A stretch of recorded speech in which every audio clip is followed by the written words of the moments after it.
beer.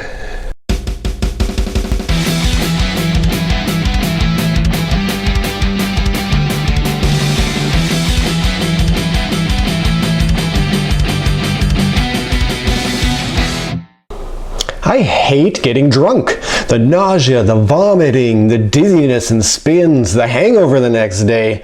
I mean, I like a good buzz as much as the next person, but beyond that, it's just not for me at all. Not only that, but I don't even like hanging out with drunk people. It's largely because of the paramedic career, I think, over the years, having to deal with drunk people day in and day out. I actually read a stat that said 70% of EMS calls are alcohol related, which might be true if you look at only night shifts, but I don't really see that being accurate for the totality of our call volume. But the point is, a large number of our calls as paramedics are alcohol related. So just having to deal with drunk people, there's something about alcohol that takes away the part of a person's brain that tells them to be a decent person and to make good decisions, and instead adds a part that tells them that they're the most hilarious person in the world. And it's just something that I can't handle. I can't stand being drunk. I can't handle being around drunk people. But I used to love drinking beer. Obviously, it wasn't the drinking itself that appealed to me, but the actual taste of the beer and trying different beers from all over the world in all different varieties. And as it really became a hobby for me, I actually started to keep a beer journal. It's not any old beer journal though. This is a Belgian beer journal, because what I discovered as I tried many different beers over time, I found out that the Belgian style of beer is really what ended up appealing to me the most. So instead of recording every beer I drank all the time, I would just record the Belgian beers that I tried. And apparently these journals tell me that from the 5-year period from 2006 to 2010, I recorded a little over 100 unique Belgian beers in here. Now the sad part is, after about 2010, I had to cut out beer and drinking in general because of my Crohn's disease. I had my second bowel resection surgery in 2012, and the guts just never really healed back to what they were. So probably since about 2010, I've been averaging maybe 2 beers a year at the most. So, I mean, that's kind of sad, but this is what I used to enjoy at least. Now, of course, it would have been great had I had an app to record them all, and all the pages just fell out of this one. But this was prior to my first cell phone, probably. I don't think in 2006 I even had my first flip phone. I was pretty late to the whole cell phone / technology adaptation. So it's all on paper for now. Although what I've done for the sake of this video is I've transcribed all the beers that I rated 5 out of 5 so that I could access them a little more easily. And this is the next in my series of top 10 lists, although because I rated apparently 13 beers 5 out of 5, this is going to end up being a top 13 list. It's not in a number 10 to number 1 order because, I mean, they're all rated 5 out of 5, so they're all excellent beers. So I'm going to end up presenting them in alphabetical order, although there is one top number 1 that I'm going to save for the end. So let's dive into all of my favorite Belgian beers, and we're going to start with the Abbé de Saint-Martin Blonde Anno 1096. This is a Belgian traditional Abbey beer with 7% alcohol. I drank this one on Tuesday, January 5th, 2010 at 1800 hours at home with a very pregnant wife. The appearance was opaque, cloudy, pale yellow, and foamy with a volcanic head. The aroma was like lemon candies. It was wonderfully refreshing, I said. The taste was a shockingly full flavor, but not overwhelming, and no unpleasantness to be found. Amazing. My comments? The best blonde I've had. A surprisingly good compliment to my spicy meal. Next is the Abbé du Val-Dieu Grand Cru. It's a Belgian Abbey ale that I drank in a 750 milliliter bottle, and it's 10.5% alcohol. I drank it on Saturday, December 6, 2008 at 1930 hours at the Beer Bistro restaurant in Toronto. The appearance was opaque, nearly black in the dim lighting. It had a thick white head. The aroma was pungently sweet. It smelled of raisins and Christmas pudding.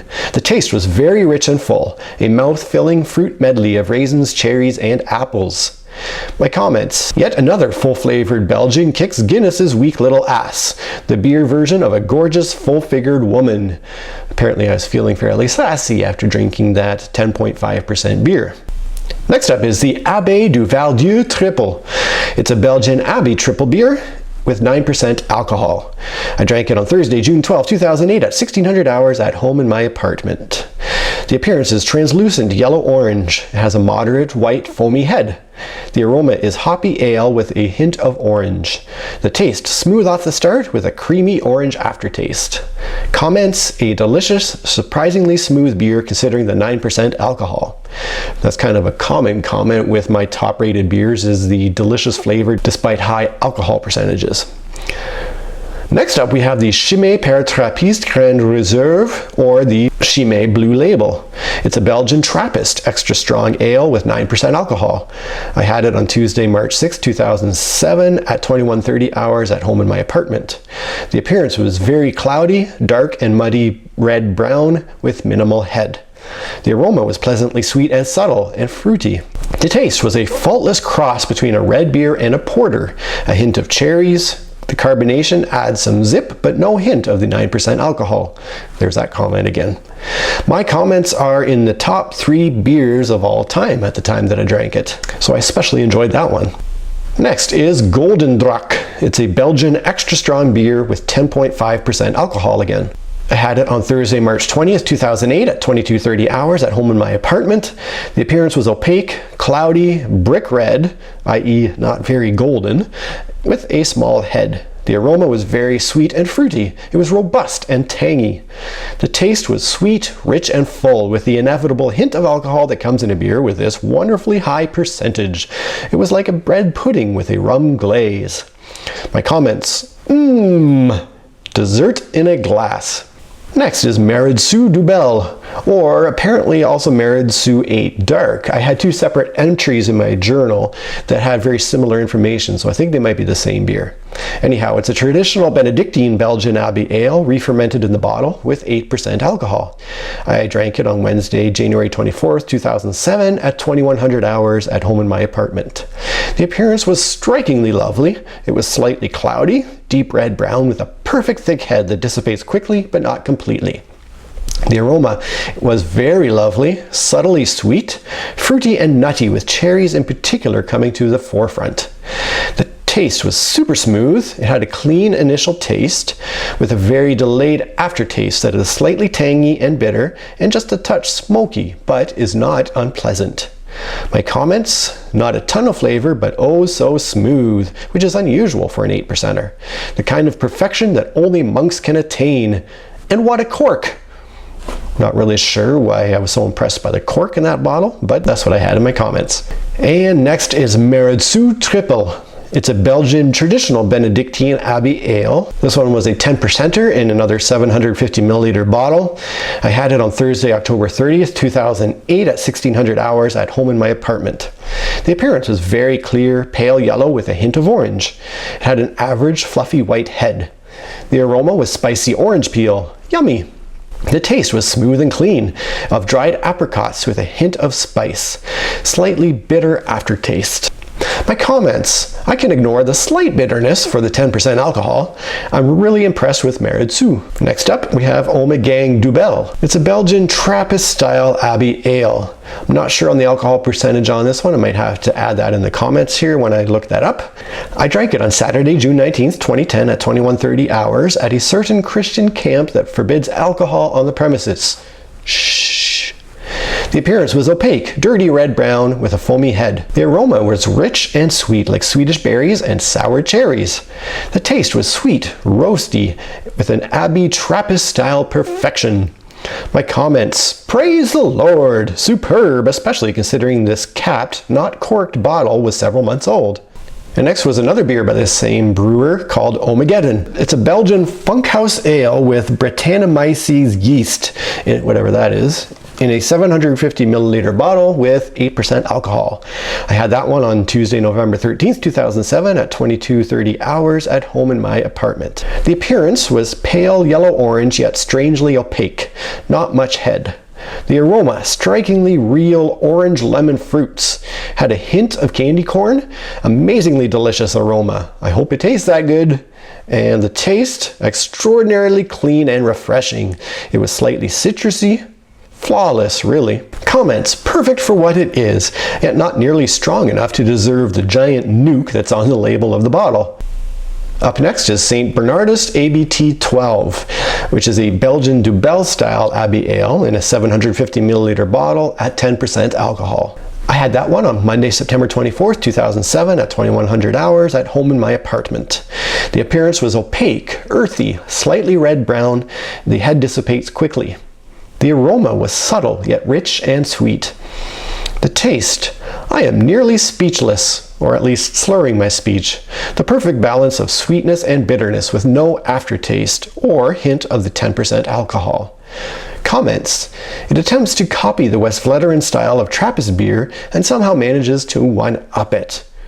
A quick note on Westvleteren, since I mentioned that in the comments for this beer. That is the beer that has obviously been consistently in the top 1 or 2 beers on the beer rating websites like ratebeer.com, and I forget the name of the other one that I used to check out quite a bit. But my own opinion is that Westvleteren is rated highly because of its scarcity. I have had a chance to drink it on a few occasions. This particular pack of Westvleteren I originally ordered off of eBay from Belgium, which I'm sure must have been illegal at the time. This was years ago. But I got my first taste of Westvleteren thanks to eBay. And then over the years, there have been a couple of other occasions where I've been able to find it at pubs and drink it again. But while it's an excellent beer, I think the fact that it's only brewed at this one particular abbey in Belgium and you can only purchase it usually by showing up in person at the abbey, the fact that there's this scarcity and this mythos almost around the beer, I think is what gives it its #1 ranking of all the beers in the world. But I'm not saying it's a bad beer, it's really an excellent beer. Anyhow, back to my list with Steen Bruges Triple Ale. This is a Belgian ale brewed in the medieval tradition of using groot, a herbal mixture, whatever that means. It was in a 750 milliliter bottle with 8.7% alcohol, which is kind of a weird percentage, but there it is. I had this one Friday, June 25th, 2010 at 2100 hours. I was still at a Christian camp with a strict ban on alcohol on the property. The appearance was very clear and clean. It was pale yellow, like a ray of sunshine. It had a foamy white head. The aroma was subtle and very standard beer smell, ... The taste, wow! Nothing subtle or standard about that taste. It was full but very clean. It was strong but not overpowering. Comments, one of the best pale colored beers I've ever had. It was Groot. Next is Urthel Samaranth Quadrium, which was a Flemish special ale with 11% alcohol. I had that one Saturday, January 2nd, 2010 at 1900 hours in Phoenix, Arizona. The appearance was translucent red-brown with an average head. The aroma was full of fruity goodness, both citrus and berries showing up. The taste was rich, full, and complex, brimming with fruity sweetness and finishes with some subtle spice. Somehow, no hint of the alcohol and no unpleasant aftertaste. Comments, this one packs a delicious punch. And now for my #1 beer of all time. Here's a little hint for you, if that tells you anything. Yes, I got a beer tattoo. Which was a little awkward when I was still drinking beer, but now that I actually can drink beer, it's a nice tribute to what I used to enjoy a lot, I suppose. But I'm going to talk about that more in another series that I'm going to start about tattoos very shortly. But yes, this is Lef Brun we are talking about. While this is a fairly common, almost mass-marketed beer, it's just so darn drinkable. It's a Belgian Abbey beer with 6.5% alcohol. I had this beer all the time, everywhere. Its appearance was opaque, dark chocolate brown with some ruby red shining through when held up to the light. It has a moderate head. The aroma is rich and roasty and subtly sweet. The taste is flavorful but not too strong. It's the perfect balance of sweetness with the roasty coffee beans and the bitterness. Comments, what can I say? My all-time favorite. So there you have my top 13 Belgian beers of all time. If you want me to do other top 10 beers, I do have around 14 beers that I rated 4.5 out of 5 that I could cover. I could go the opposite direction and look at the beers that I only rated 1 out of 5. Do a list of those if you like. Let me know in the comments below. Also, this is the second in my 10 lists of top 10s. I'm going to be doing my top 10 books, my top 10 albums, my top 10 board games, but I still need other ideas for top 10 lists. So definitely let me know in the comments below if you want me to cover any other topics in this top 10 series. Thanks for watching, and hey, give me a toast next time you have a beer, because I can't drink it. The preceding video has been brought to you free of charge by me, Josh. The only thing I ask in return is that you could do one of the following. Give me a thumb up, push the subscribe button, or share the link to this video with somebody who you think would enjoy it. Cheers. That should do it. Oh, I ought to do it.